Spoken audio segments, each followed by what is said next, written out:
No, not here. All right, there you go. All right. If you got questions, I'll try to answer them. Go for it. Anthony, when did you decide that you wanted to become a teacher, like start teaching and that? That's a good question. I don't think I decided. I think it just happened. So what had happened was that I started to work at Sony, and my concept art lead, he was a teacher at a school called Otis, and he was like, "Hey man, like, do you want to do a workshop and talk about your process with my students?" Mm-hmm. And I was like, "Yeah, man, duh." And so then I did that, and everyone loved it. Like the students really enjoyed it. My Yep. my teacher or my lead was like, "Yeah, this is great. You're a natural." This type of flattery, and I Of was course. just like, you know what, I should do this more often. So I started doing it more often. And then I got offered teaching jobs, so I started teaching officially. You know, Yep. and yeah, I even worked at schoolism for a little bit. That was cool. Okay. Yeah, I just kind of learned to be a teacher. Now, I don't think I was actually good until probably 5 or 6 years ago. Like before that, I think I was just really good at talking. Yep. Like I'm just a good speaker, you know, and it's entertaining sometimes, especially like when I do workshops. Um, and I think that's what had the appeal, but it didn't feel uncomfortable. Is what I'm getting at. It felt natural, and Yeah.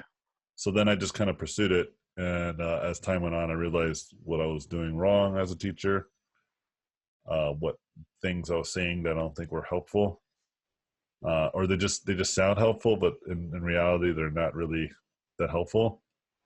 Yep. A good example of this would be like when people ask me what brush I use. Before, I used to just be like kind of really snarky about it. I think some artists still are. Um, Yeah, you do get that. yeah, but I realized that I use all sorts of fucking different brushes. Like it's not like I don't use other brushes. It's not like brushes don't matter. Oh Brushes do yeah, matter. All brushes matter. Hashtag. of Um, course. but no, so I was like, okay, so there is some truth to what I'm saying though. So I was like, okay, so instead of like kind of just writing it off as like this is just a stupid student that doesn't know what they're talking about, I was like, what advice would be more helpful to this person rather than just me saying that's not about the brushes, that kind of stuff. So like now the way I answer it is like, yeah, it's just another tool, right? Yep. Like, of course, putting together a table is going to be easier with a power tool than just your fingers, right? Yep. Um, but you should know how to put the table together anyway, right? Like you should Of just course. know how to put the table together. And I think right now you don't even know how to put a table together, and you're asking about the tools. So maybe we should focus on putting the table together, and then when you are ready, we can talk about the different tools and their advantages. Yeah. And that works way better because it's like it's paying attention to the naiveness of the students' uh, question, but it also you know it's also like a like respecting that there is a difference in tools, and right, like why don't I just do everything traditionally then, huh? you know Yeah. Exactly. so like there's enough that I realized that I was just being lazy, uh right. Yep. But that comes with time, because I didn't want to.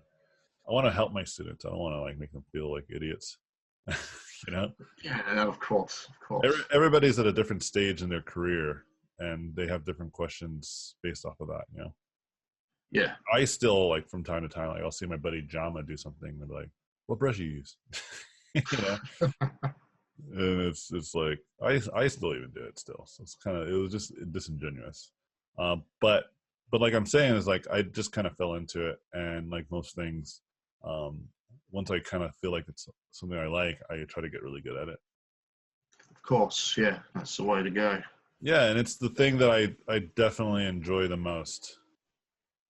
I enjoy teaching the most. Yeah, Um, no, you're very good at it. I really Appreciate it. like your videos on Gumroad and that. Yeah, man, I appreciate that. Yeah, it's ironic though because I've been doing teaching less, but that's because I think uh, I need to like work more, Hmm. and so I need to like work and then maybe get back to teaching a lot more again. Because I was falling into a trap of just like only being a teacher, and Right. I think that there's a lot of more merit to teaching if you yourself are experienced and are still like, I don't want to be like the kind of teacher that doesn't know how the industry works anymore because it's passed me by. Yep. So trying to find a good balance, but I don't think I'll ever stop teaching. Um, even if I just teach one class, like right now, like I could ultimately just go to all my classes, but I was Yeah. just like, nah, I still should teach just one class. I like teaching a lot, and people want to learn. So it's also kind of a service. If it was up to me, I would have the government pay me instead of you guys pay me, and it would be more of like a merit based system on how to get into my classes. Right. Yeah. I know some people, some of you guys might want to look into this, depending on what country you're in. That actually might already be true. You just need something Okay. like me, like some paperwork, and then you get the class for free. Yeah, I forget which countries allow for this. Like, but I know one student did that, and it was dope. Okay. Hmm. Yeah, because with this sort of stuff here in Adelaide, anyway, we have fuck Wait, all hold on, with just one that second. sort of stuff. I'm so sorry. Someone's No, ringing no my worries. doorbell. Ringing my doorbell. That was my wife. Yeah, no, no worries. All right, you were saying? Sorry. Yeah, because quite a while ago now, I think a few years now, I did a course on like creative arts. I'm like, okay, this should help boost me in some way. Because when I first sort of started getting into art after I sort of left school and got a job and that, I was like, well, I'm good at like pencil and hand drawing, so I was doing like more comic book style and that, and I was looking at a lot of what do you call it, like skateboard designs, Mondo posters, and all that sort of stuff. I'm like, oh yeah, that stuff's good. So I went into creative arts, and I'm like, well, I want to try and get into more horror, more adult themed stuff. And they basically said to me, I said, no, we're not going to teach you stuff like this. We're going to teach you this and that. Um, What happened? Who taught you this? this was at a college in Adelaide, and they just didn't want me doing my sort of horror and stuff like that. Like we had to do What was the reason? If you drawings. don't mind me asking. The reason was they said to me anyway was it's not marketable. Like I don't know, they just said to me it's not marketable. People don't want to see this stuff. They even said with the comic book style, they're like people don't want to see this comic book style. I'm like, okay, you're wasting my time. That's what you said to them. You're like, I you're wasting didn't. my time. I wanted to. Okay, but you were smart enough to realize like how incredibly naive that is. Like literally, the highest grossing film was based off of a comic book. Comic books are actually coming back because of how well those movies are doing. You know, Oh yeah, yeah, it's definitely. so silly. And in horror, like that's like like it's everywhere. What are they talking about? Like, Mm. were they like a artsy fartsy school? Was it like It was very weird because when I did it, there was another teacher, and she was sort of like what do you call it, child prodigy. Like she was a very young painter and got in the okay. paper. And she told me that this teacher who I was studying with was shit. I'm like, that's good to know. Apparently, she was going into an apprenticeship of doing I think it was something to do with graphic web design, and Uh, apparently she had a few videos on like concept art and stuff like that. And that's what we watch. We watch YouTube videos, and she'd go, "All right, just do that." I'm like, what? that's cool. Oh yeah, that's great. Yeah. Well, I mean, yeah, my experience is very similar.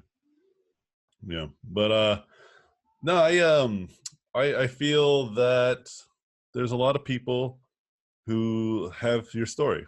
You know what I mean? Like, there's a lot of people who have went to the traditional ways of education and have been duped.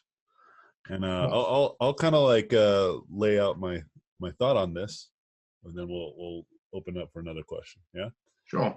So so my thought on this is pretty um, straightforward. I'm a big fan of education being universal in a real way, right? I want it to be available for all people, and I Hmm. want it to be easily accessible. I don't think it should matter how much money you make, right? Yeah, of course. So this is kind of a principled idea, but then I also understand that we should also keep teachers accountable, and there should Hmm. be some sort of system in place that will reflect this accountability. So for instance, like if you're a math teacher and your students have a low like math score, for instance, Hmm. it's really objectivable, something that's the objectivity of it is really easy to kind of capture, right? So if I'm supposed to teach kids geometry and none of my kids know geometry, um, you know, then maybe it's me, not the lesson, Right. right? And so, or the books rather, or the students even, and put efforts into making sure that that happens, right? Right. Then, and then the teachers who, let's say, have their students do really well, they should be rewarded just as well, like with whether that's with bonuses, salary increases, benefits, etc. Right? For instance, Yeah. in that Yeah. same example, let's say I teach my students, and if I can have six or more students pass this test, and this is a test that has been vetted throughout like a general system, so it's not like a test that I make, so it's not Yep. like they got everybody gets A's because you can cheat the system that way. It would be a very clear system, right? Yeah. Yeah. Mm. Agree Then with that. maybe like I will get like a bonus, and again, this will be all via government, perhaps, right? Government Mm. subsidized system. So there's real incentive for teachers to try to do better. Um, and like, this already exists. This exists in the military. They do this type of stuff always in the military. This type of stuff exists in like firefighting and even police. Uh, Right. Depending on which state you live in, depends on how well they treat these folks in these different disciplines. And so I'm a big fan of this, right? But the current way it works is that public schools don't have any accountability, right? So, Hmm. like a kid will fail a test or do really poorly, or maybe they don't turn in any homework, but they cheat on their test on the last day. So, Yep. generally speaking, they actually don't know what the hell's going on, but they Yeah. do it so they can move on to the next grade. And now they're actually generally behind because they don't really know the subject, and so they have to do it again. So they actually come out of the school system not any smarter, you know. Oh yeah. So they're left behind. They're clueless, and so then they say, "Well, I need to get a job, right?" And so then they go and do what everyone says they should probably do: go to college. But then the colleges are also not accountable, right? Because they just want your money. It's about attendance. It's not about grades. So you can like me and my friends used to make fun of this. We say D's get degrees. I mean, like as long as you have a D, you can still get your degree, Oh right? yeah. Yeah. But what that means is that you're graduating your class pretty much unqualified for anything, But hey, man, I got my college degree, you know? Yeah. And Yeah.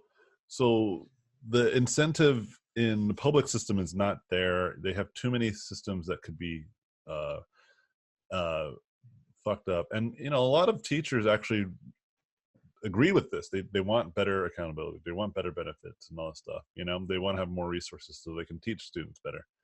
Of course. Some don't. Some don't, and they're protected by some of these same laws that protect the good teachers and Oh yeah. terrible teachers. You know, and so it's Yeah. like it just seems like we need like kind of a general overhaul. And so what's ending up happening is people like myself and other kind of like secondary educators, we're the ones that are starting to pick up the slack, right? Hmm.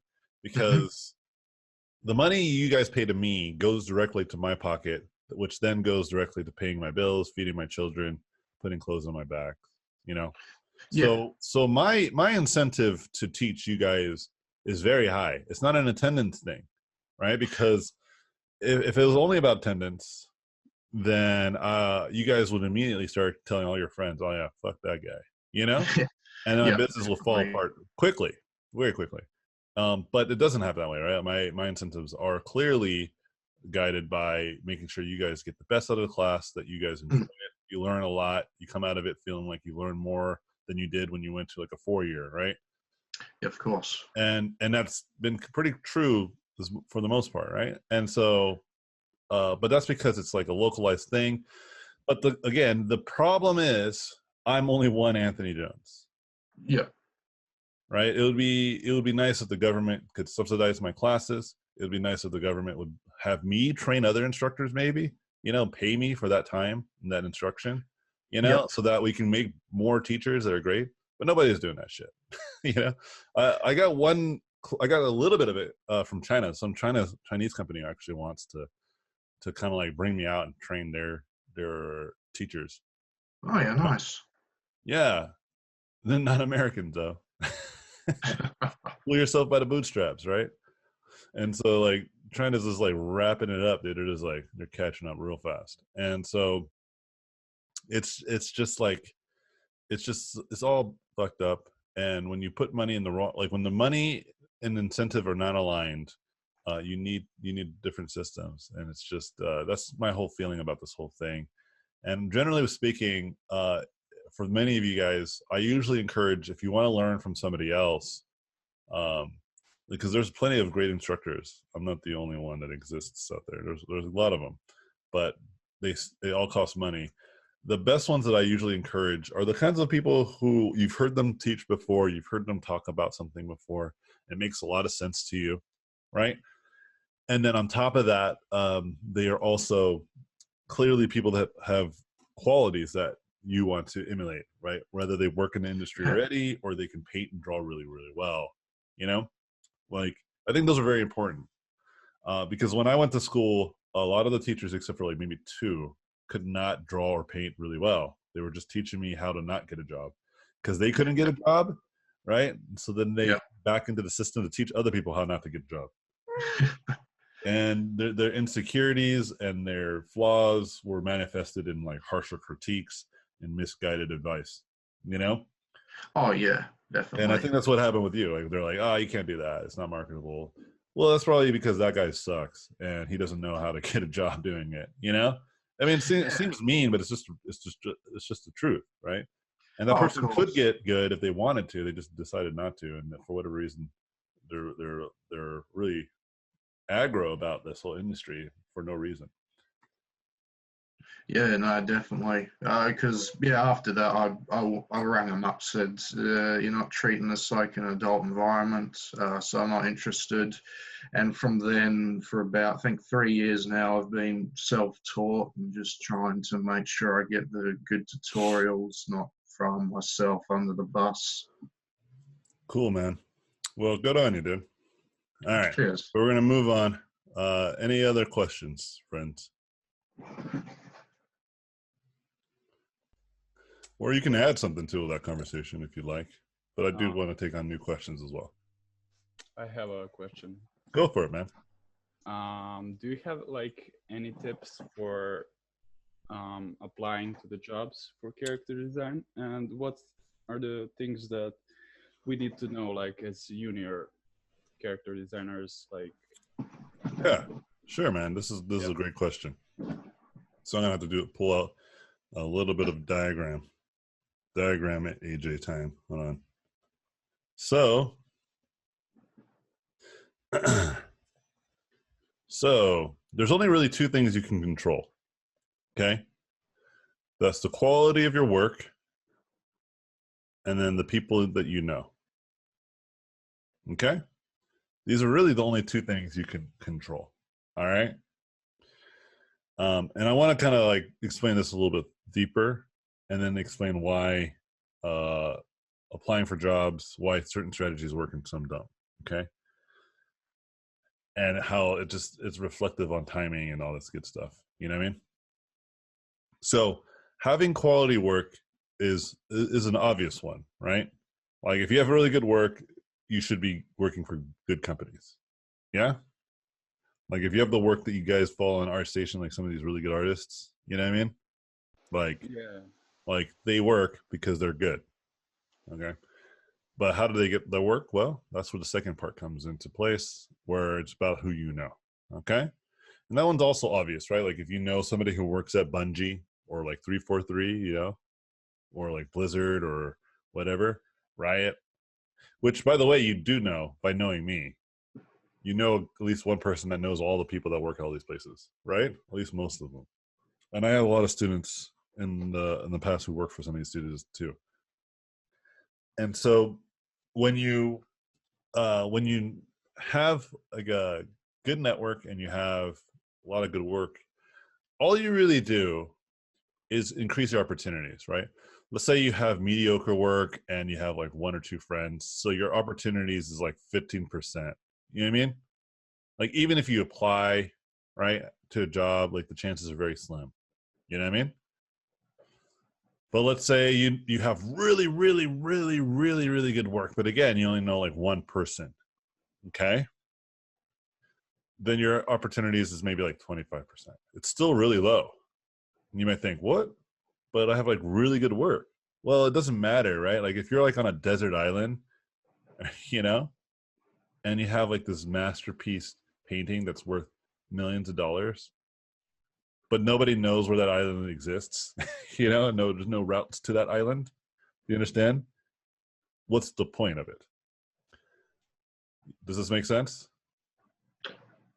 Yeah, yeah, it makes Yeah, sense. like it's funny because I use this against one of my friends because we were talking about like how he was saying something along the lines of like, hey, you know, America has the best freaking medical equipment ever, dude. And I was like, that's cool, but what's the point of having it if nobody can get to it? You know? Yeah, exactly. And he was just like, well, okay, yeah, I see that. That makes sense. And it was like, what is this argument? Like, I'd rather have mediocre shit that we have access to than the like prestige, like chainsaw medicine that we can't have access to unless you have millions of dollars, right? I had these like hormone things that I had to take. They cost 20 grand, so I had to stop taking them because I was like, yeah, I can't afford it. But my doctor said I needed to take them, but that's life. So what's the point of having cool stuff if nobody can access it, right? So this is why having no friends, right, is a bad deal too, you know? But Yeah. let's say you have mediocre work, okay? So in the same kind of same kind of hypothetical, let's say you have mediocre work, right? Like a lot of the stuff that you guys may be submitting now, like just average work or just like the beginnings of an artist, you know, like many of you guys, right? Mm. But you know a lot of people, you have a lot of connections, you go to a lot of events, you talk to people a lot online, you create a large social presence, even if it's just you chatting with people often, right?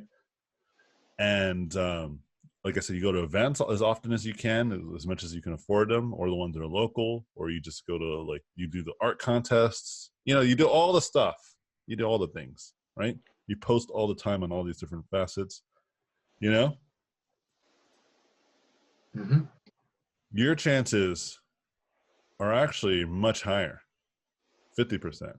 It's more like a coin toss at that point. Now, these are arbitrary numbers. This is not exact math, but I do feel like this is true. That the more people you know, even with mediocre work, the better chances you have. Okay, because people like to work with people they like to work with. You know, like if you're a friend of somebody, they're gonna want to work with you, even if your work's kind of shitty, right? Hmm. If you're a real asshole, but your work's the greatest ever, people don't want to work with you, man.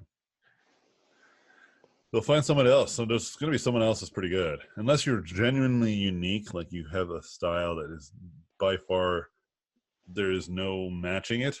You know, then they might like bite the bullet. But I mean, I have a good example of this, and I'm not saying that this person is an asshole. I actually have no idea, but I have a feeling that he might have been hard to work with. Okay. Now, I don't know if he was an asshole or not, because sometimes people take honest and very straightforward opinions and criticisms as being mean. I don't feel that way, right? But I can see how people would.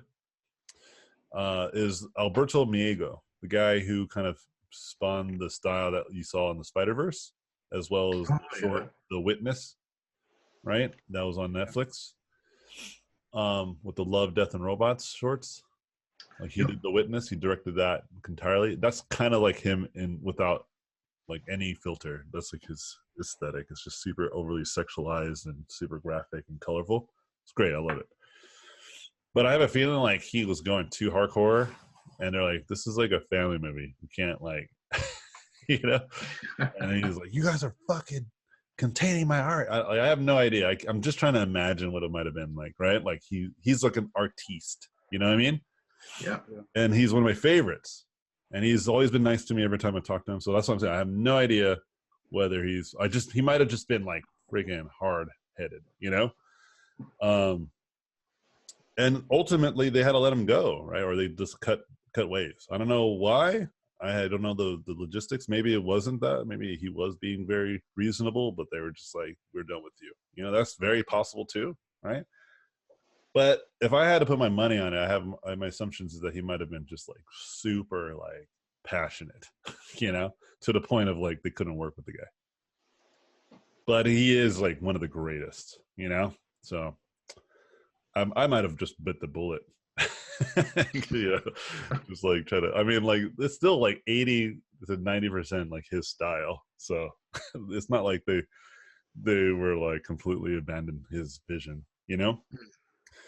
But they just probably found people that are a little bit more workable, like Rob Rupel, you know, who could kind of paint and do that same style too. So, but having good work and having good connections obviously is the best combination, and that's kind of where I'm at these days. So I'm rolling at like 85 to 90% opportunities. Like, there's still a chance that I might not get jobs, right? But it's like happens so often that I'm thinking, no, I'm pretty safe now, right? I mean, it's just getting larger. Mike helps me with like, you know, my emails and my websites and stuff, and he could tell you like even recently we got approached to do sponsorship on my like Instagram, right? And it's just Mhm. like it's so bizarre. I'm like, what? That's right. I can do that now, right? I'm like, I'm an influencer. I guess I'm an influencer, and it's such a bizarre thing to think about. Um, And what else? Well, yeah, and like just every once in a while, a company will reach out to me and hey, we want to work with you. And it's happened every other month, which before it was like once every year I'll get like an opportunity like this, or once or twice a year, which is still really good because that work would last for several months, you know. But now it's like happening pretty often where I have to turn down studios, which is cool. It's never been like that. It's only happened to me in this last year. But that's because I keep going to events, I keep talking to people, I keep putting my artwork out there, right? I keep doing stuff, I keep doing these things, and I keep bettering myself, right? Like right now, I'm trying to like do different styles, so I'm trying to perfect my ability as an artist in a general sense, right? Yeah. And one day, maybe someone will see this image that I'm about to try to paint right now, and they'll be like, "Hey, man, we have this style for this game that's like we like this. Can you do it for us?" And I'm like, "Yeah, sure." You know, that happens. That's how it works. Um, okay, so with all that being said, how should you go about applying for studios? Well, you should apply as often as you feel is possible. You should put a timestamp on the when you can apply again at the same studio. So, for instance, let's say you apply at Blizzard because you see an opening, and they don't respond back to your work. Don't be butthurt. They don't keep a record of all the shitty artists. You know what I mean? Like, they're not like, oh man, this guy's work is so bad. All right, where's the blacklist? I'm gonna email this to all the other studios so that nobody should ever hire this person. If this work gets out to the public, the world will end. You know, they'll treat it very much like you treat like a Facebook post you don't really care about. You just scroll right past it. You know what I mean? Like they will just ignore it. Your work is not good enough. They're like, all right, whatever. They're not going to respond. This is like a waste of time. They probably have like 1,000 other people to respond to, right? So don't get offended by this. That just means you're probably not good enough, and just maybe in 6 months try again. You know what I mean? Yeah. Or on top of and go to these companies like events or where they have booths and such, you know, and talk to them. See why you're so shitty. You know, they might tell you, and try to get very specific feedback. Like if they look at your portfolio and let's say you want to be a character concept artist, and they say, oh, you need more environments and all this other stuff, right? But you're sure you want to be a character artist, right? Then you have to remind them that that's what you want to do. And although they're suggesting to do more environments and stuff like this, to say, you know, I appreciate that, but you know, I really just want to get good at character concept art. So clearly, I'm not good enough, you know, and that's okay. What like if you were looking just for a character concept artist, what would you really want from this portfolio, you know? Mm-hmm. And if they're nice, they'll be like, okay, well then, you know, your anatomy is garbage, your perspective is this, your design doesn't make sense, you don't have enough of this. And just take notes and be like, all right, cool. And then just work on it and then hope to see them next year with the improvements. You know? And a good lesson that I can take away from that is that you might actually befriend some of these people if you make a good impression. Right?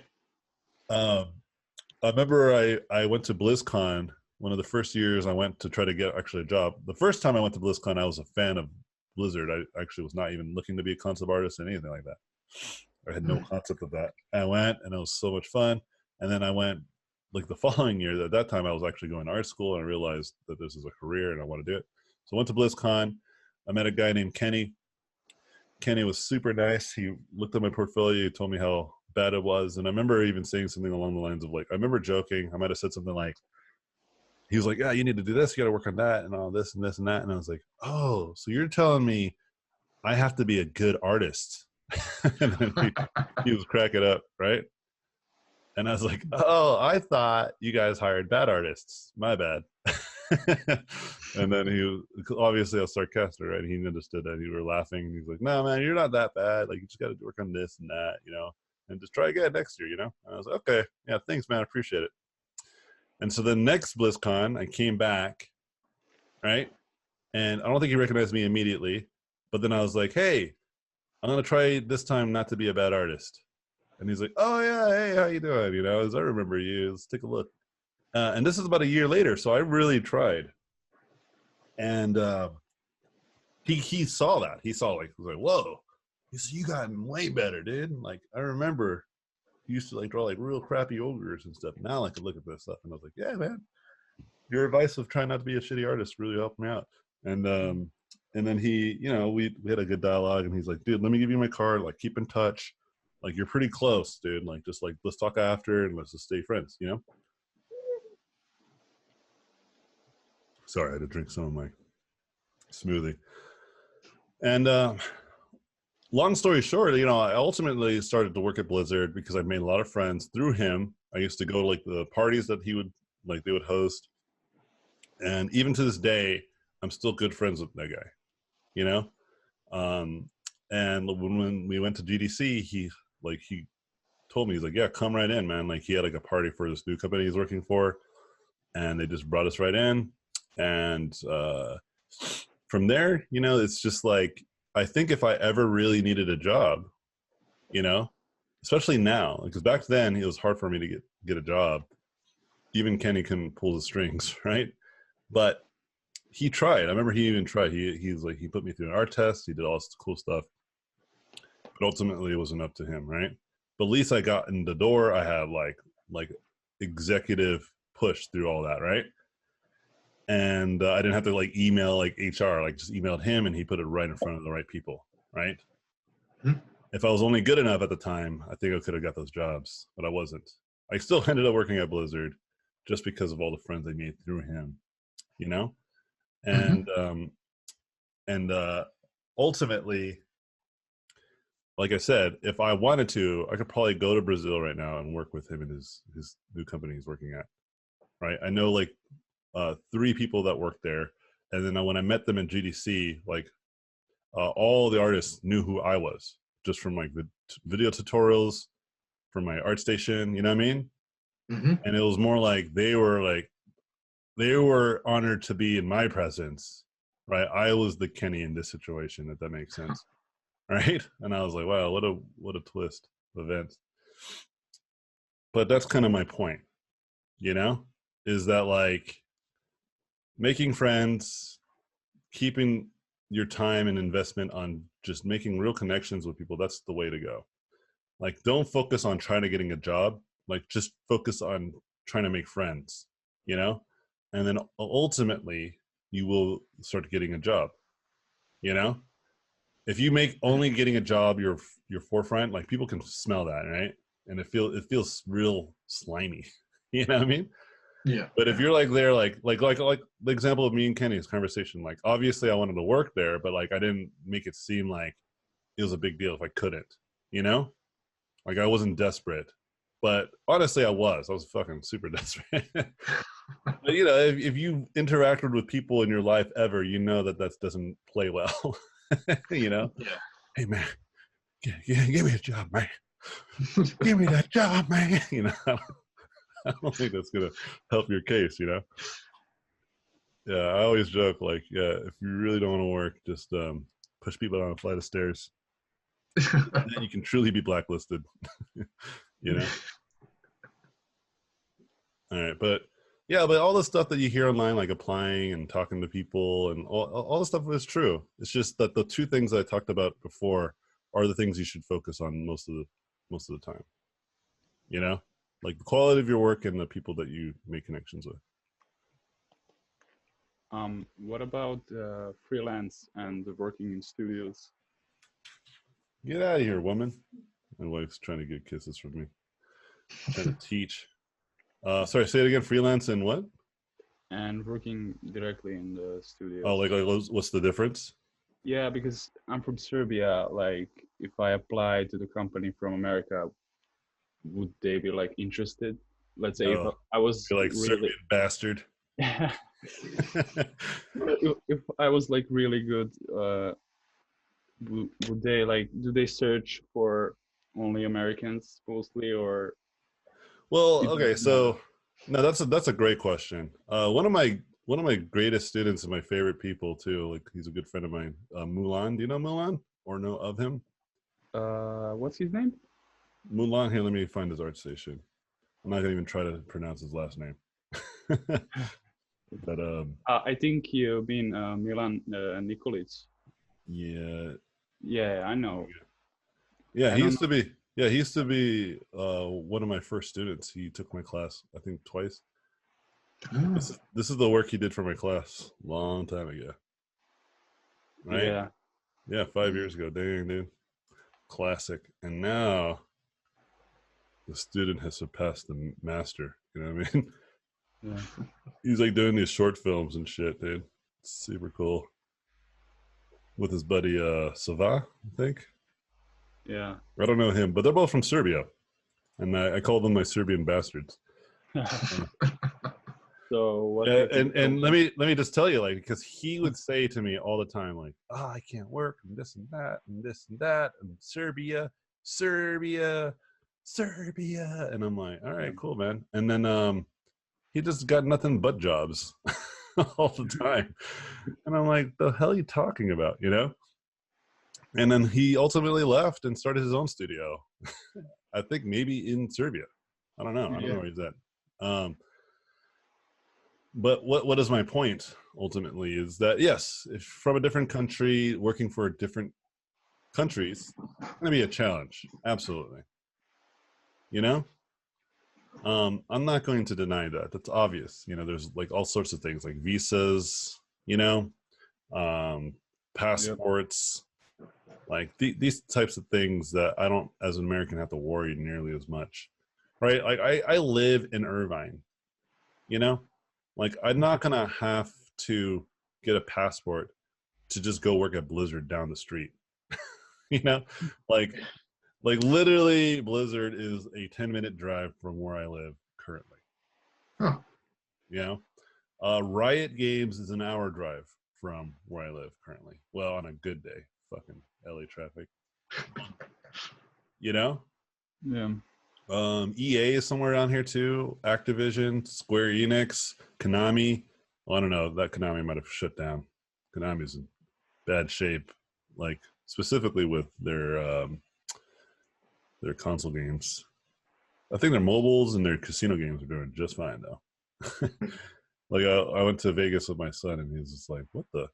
Konami makes like slot machine games?" And I was like, "That's all they make now." Yeah, That's that.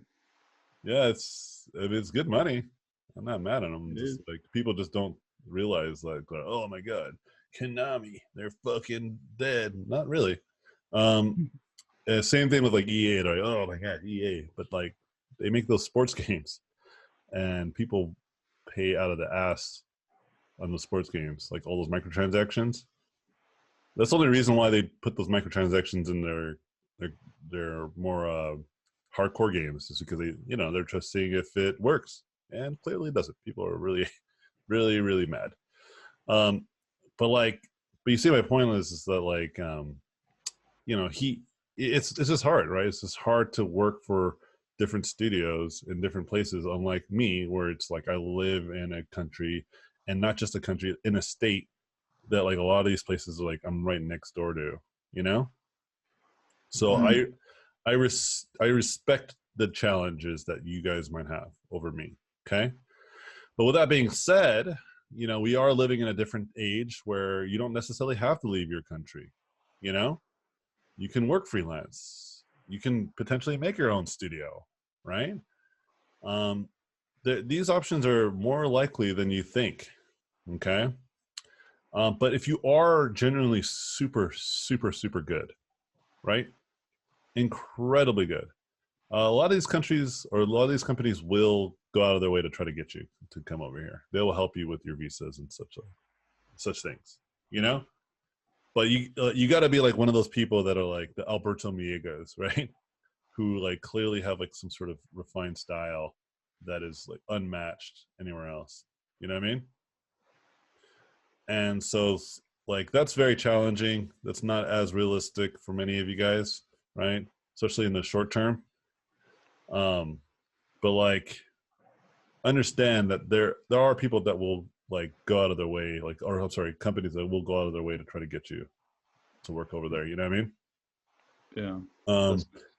Yeah, but you can always work towards getting a visa. You can always work towards getting these things, coming to this country, even just for a short while. One of my students, that's what he did. He wasn't from Serbia. I forget exactly where he's from, but he was foreign too, and he came on a work visa, or actually, I think it was an education visa, and then he ended up getting a job. And yeah, he's telling me it's a nightmare to get a visa and all that stuff, But Riot helped out. They helped him pay for a lot of the stuff because they want to keep him employed. Right? He's a great artist. Yeah. Um, but every journey is going to be different. You know what I mean? And you just got to like look into what's realistic for you. I can't really go into like the exact route that you might need to take. I don't know, man. But I can tell you that there is a way out. There are alternatives, and whatever those alternatives are, you'll discover them if you just keep digging. And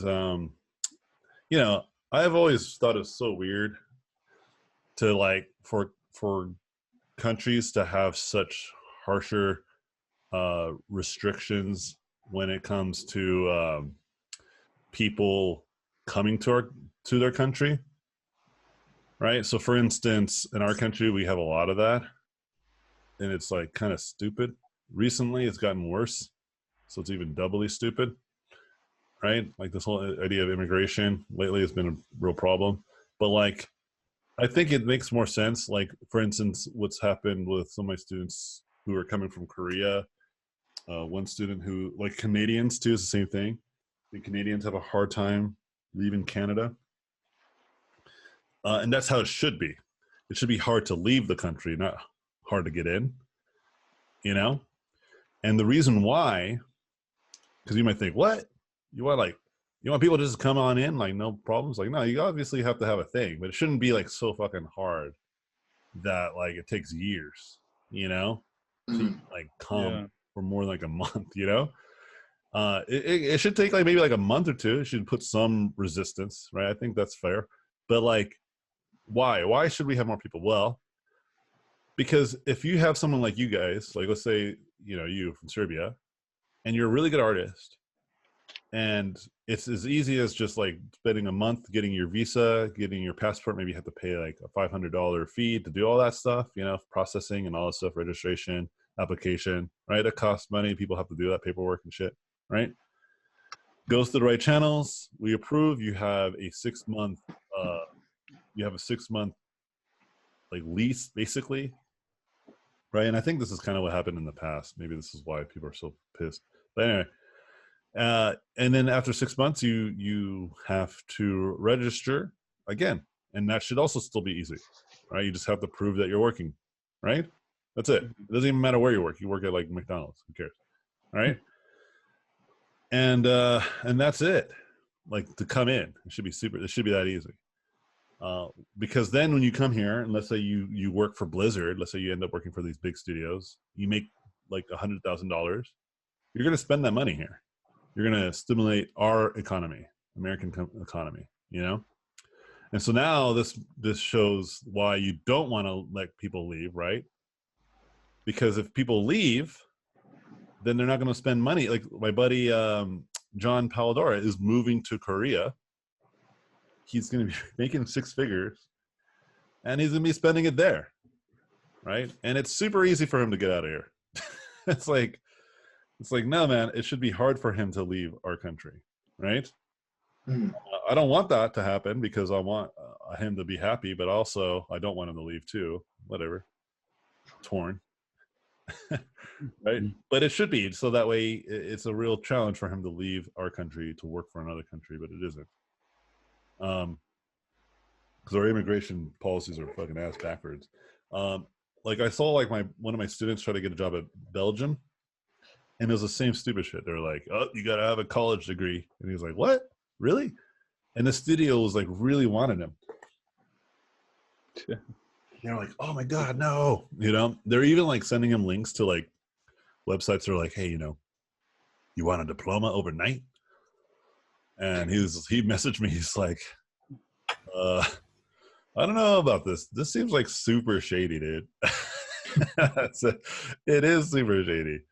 And I was like, don't do that, man. Just like, if there's any alternative way that you can do it, like get out there, great. But like, don't fucking like have counterfeit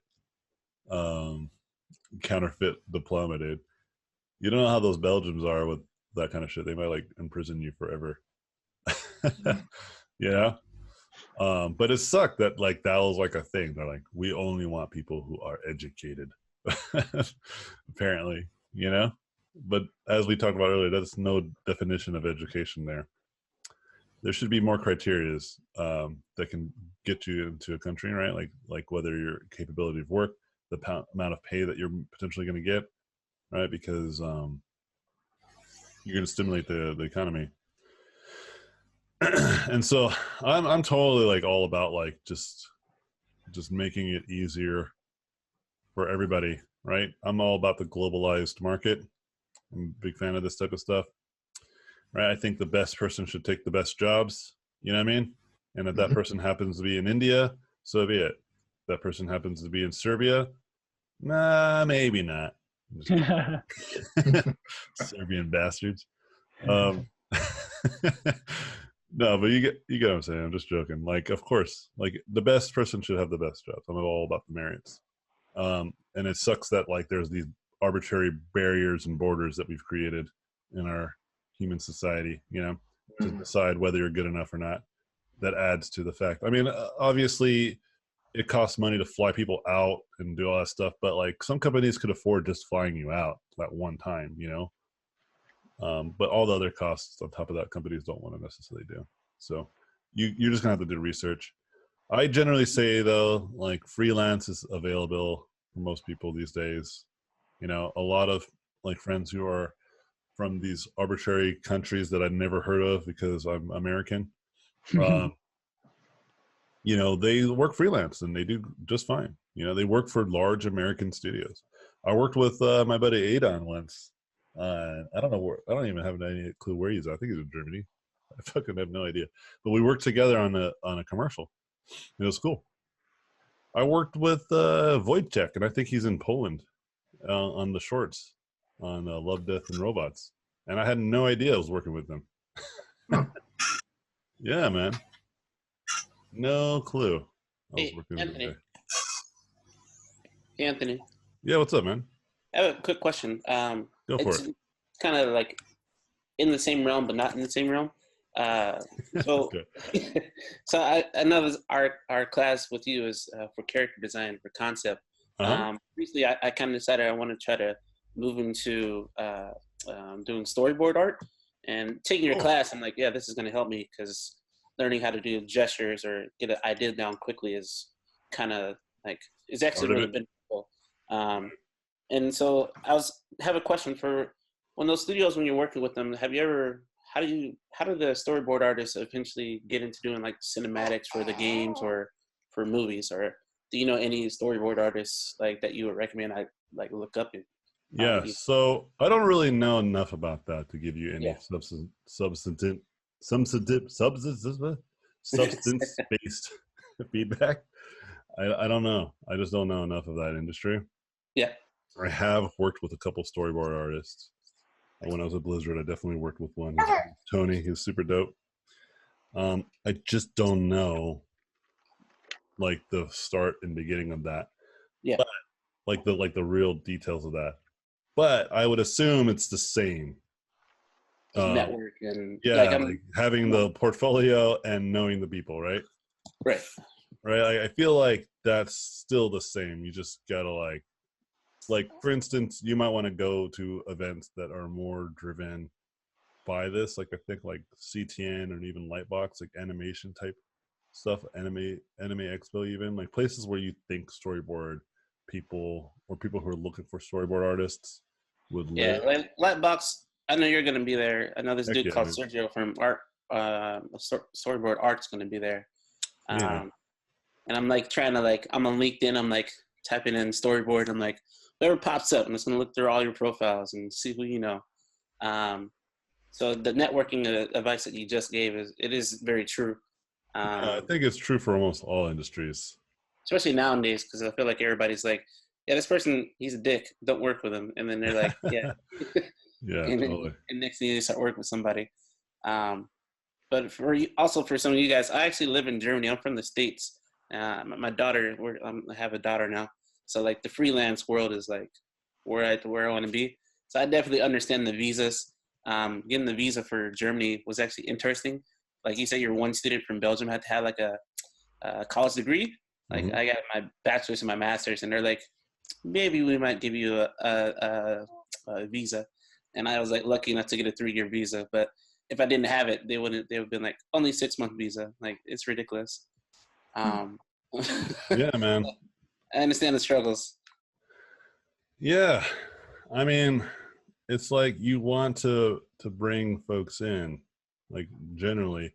I don't think that it's as simple as that either. I think there's a lot of facets to why it's a challenge, but on paper, at least for me, it makes perfect sense to have more stimulus to the economy. No, real way, right? You want people to spend money within your own government because they're going to be paying taxes like the rest of them. right? Even if just they're like, not doing it trying to directly. yeah, it's just like trying to have more small businesses. Like the more small businesses in the area that operate in that one little location, the more money is going to be in that one location. But if you keep outsourcing, eventually it's going to be like, hey, where'd all that money go? We're like, oh, yeah. Yeah. It's the problem that China is starting to recognize, and that's why they've actually actively have gone out of their way to like acquire Western studios. Like there's a lot of studios in California popping up because they're realizing that their economy is highly fueled by exports, or imports. I think I don't know what the word. Like they basically like I have a company. I want someone to make buttons. China does that. And so their economy is a workforce economy where like they just make shit, and they realize that that makes a lot of poor people, and it also doesn't really stimulate in a real effective way. So they found that they need to like branch out into different markets. They need to actually let companies have a little more freedom than they do, and they're still communist states, so they still have like some crazy bullshit, but like but they're also like using their communist like the value of that kind of like socialized like taking care of the people thing.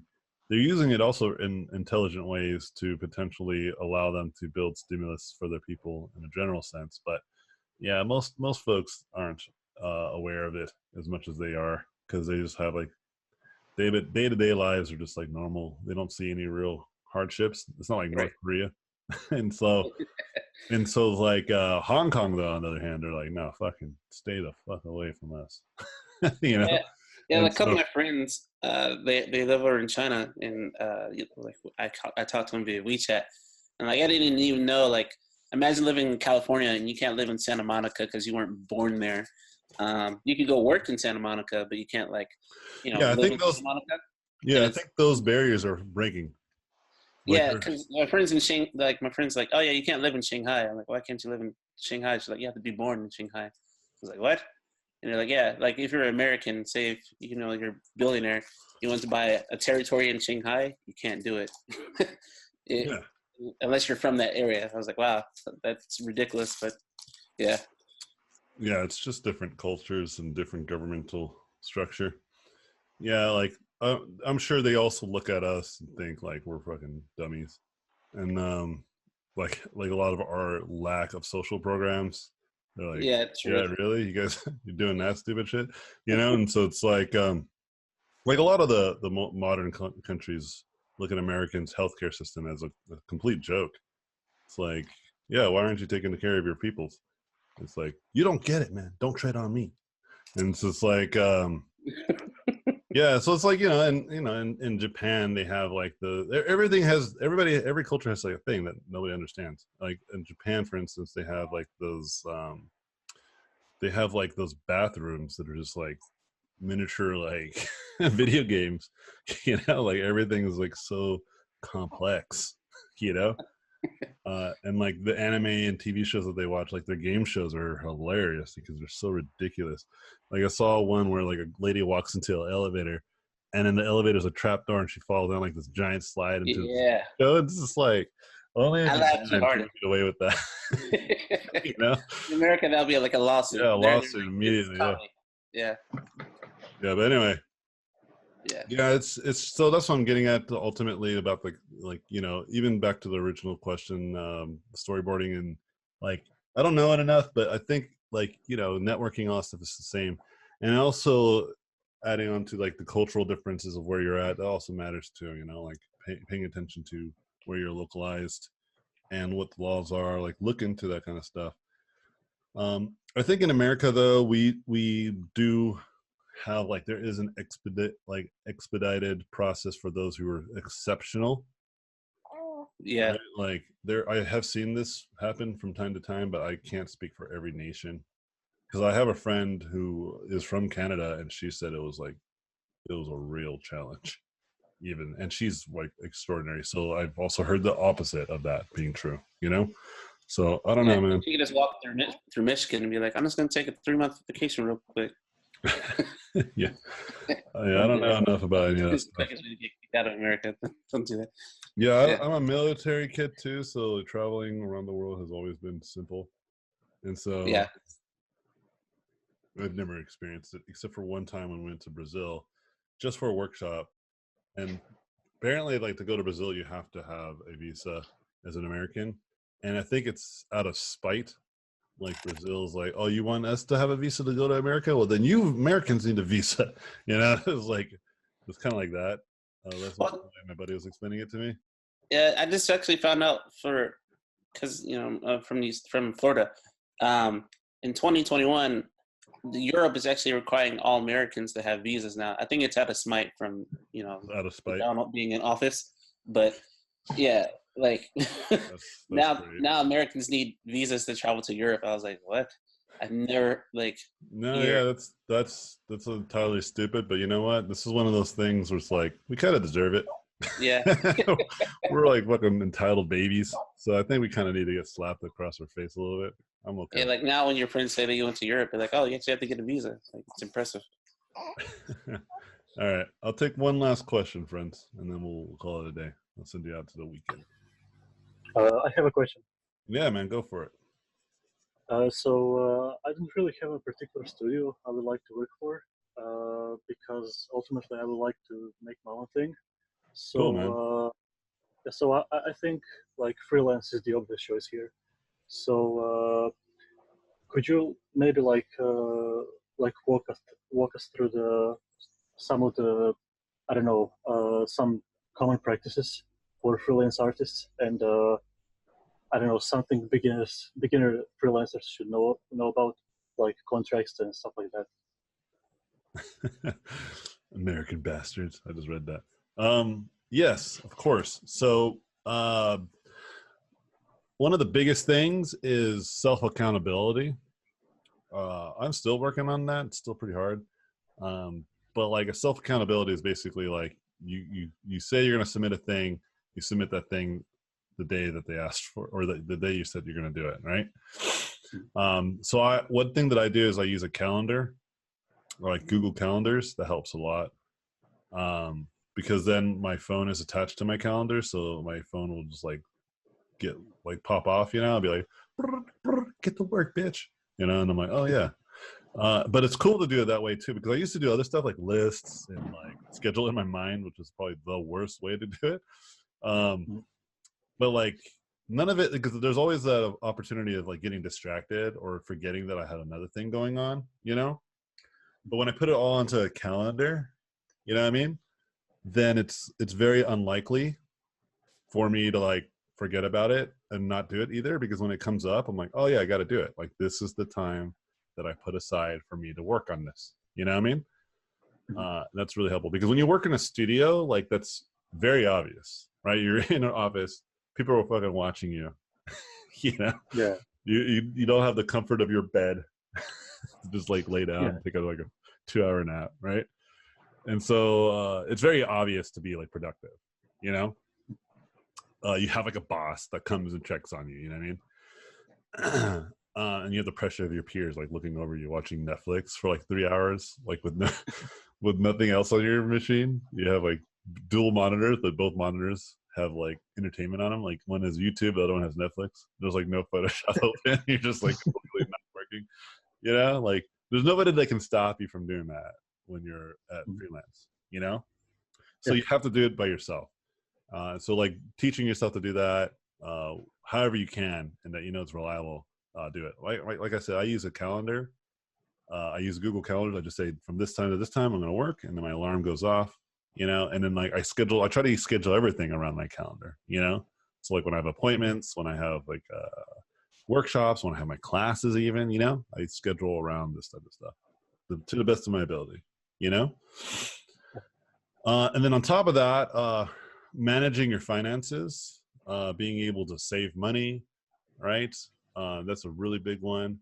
I would say also like managing your taxes. I don't know how your taxes are in your country, but especially where I live, like, there's like a high income tax. So like, if you're the kind of person who gets paid a flat rate, like they don't deduct the taxes for you, you have to do it yourself. That can be a real kick in the ass when it comes time, because you might just fall into the trap that I did, which is just like, oh yeah, I got all this money, bro. And then you just start spending it. And then you like realize you owe like tens of thousands of dollars, you know? And you're like, oh Mhm. shit, son. You know, it's a real thing. It happens all the time. And so that's a thing to keep in mind. Yes. So I think I have like a pretty okay time management. Uh, I feel like I have that under control more or less. And I also started scheduling things like for the last year more and more. So yeah, that really helps. Yeah. Uh, So if you're already doing this type of stuff, I mean, really, at this point, it really is just those things, right? And having a good professional relationship with your like communication, right, is really important. If you can get their phone number so you can text them or some sort of messenger, right, that's always helpful too, so they can get a hold of you as well. So it's not just always email, right? yeah, Um, but like I'm saying, it's like it just all depends. It's situational. yeah, But makes sense. yeah, but in my experience, those first two are probably the biggest things that I learned the hard way. Yeah, yeah. So I was also referring to the practices in like in terms of handling clients, stuff like that. So like Okay. for example, what's for example the optimal number of iterations we should Oh, I see. make, stuff like that. Yeah. Yeah, so that all depends on what you feel comfortable with. They don't really tell you anything, right? They're not like, we want 5 fucking drawing. Like they don't just say that. You just gotta like just interpret it. So like and know how much you can do. So for instance, if your client's like, we want you to explore like 2 character designs, then say to yourself, okay, and you're gonna say, okay, I'm gonna get that to you guys by tomorrow. Like how much can you get done in a day, you know? Or if you say I can get that to you by, let's say it's Monday, you say you can get it to you guys by Wednesday or Thursday. So how much can you get done in 2 days, right? Yeah. And then you just do that. You don't tell them how many you're going to do. You just do it. You just tell them that you're going to submit some stuff for them that day or those days, and then just do it, and then just see how they react. I tend to do a lot of variations in the very, very beginning when I'm working with a client, you know, and this is mostly just so I can kind of like get a handle of like what they are into, you know. It's not a matter of like I should just do a lot for whatever. It's Yeah, like you're trying to like explore what they really yeah, what they really, I want to yeah. give them as many options as possible, and I also make sure that the sketches are very clear. Okay, Oh, okay.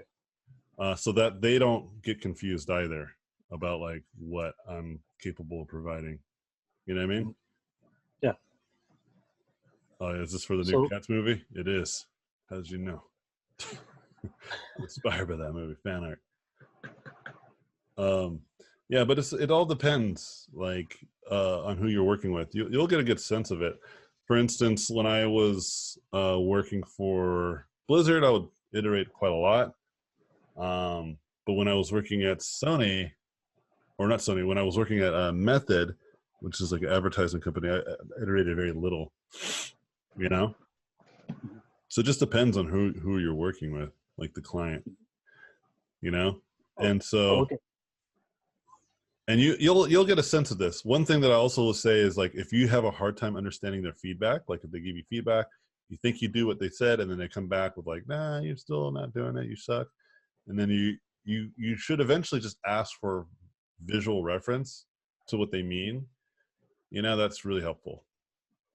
Oh, okay. Like one time I was working with a client and they kept on saying, make it more creepy. And I thought I was making it more creepy. And they just kept on saying, no, it's not creepy enough. Like make it more creepy. And what I ended up finding out after like doing tons of drawings, I was like, just send me like an image. What do you guys think is creepy? Because I'm really not getting this, obviously. And they're just like, okay, yeah, sure, of course. And so then they sent me a picture of like an old man. And I was like, Oh, oh, they're like thinking like creepy, like old man on a bench creepy, like in a park, you know? Like I was drawing like a monster, you know? And so I was like, oh, okay. Like I was drawing more like the Thing kind of creepy, you know. Mhm. And after that, they're like perfect because I just drew like a little man. Oh, Yeah, but like you know, just like I said, communication. So as soon as you can get them to send you some sort of reference, that'll be helpful. no, that's great. Yeah, okay, I get it. Yeah. All right, I'm gonna let you guys go now. Which one do you guys prefer? Which color? I'm gonna submit this to all. My The red one is The better. red. Yeah, Shut up! Yeah. The You red guys one. don't know me. Yeah, all right. I'll go with this one. Ding ding ding ding ding ding ding ding ding ding ding ding. Seizures, seizures, seizures, seizures. All right. It's just 3D. Oh yeah, like where you can just like move it to the side a little bit. Yeah, make parallax. And Yeah, there you go. Just get the Oh yeah. get those red and blue glasses. yeah, you'd be good. All right, guys. Thanks for the feedback. Appreciate it. But I'm Thanks, posting the AJ. blue one. All right, guys. I'll talk to you later, y'all. Have a All good right. weekend. I'll see you guys Wednesday. You too. Awesome. Bye. Hey. Bye. Thank you for watching this video. I appreciate it. Please subscribe to watch more in the future. If you liked the video, I would appreciate a thumbs up. If you like this content, you can go to my website, robotpencil.net, where you can find mentorships, tutorials, and a Patreon to get more exclusive content. Thanks again, and I'll see you guys in my next videos.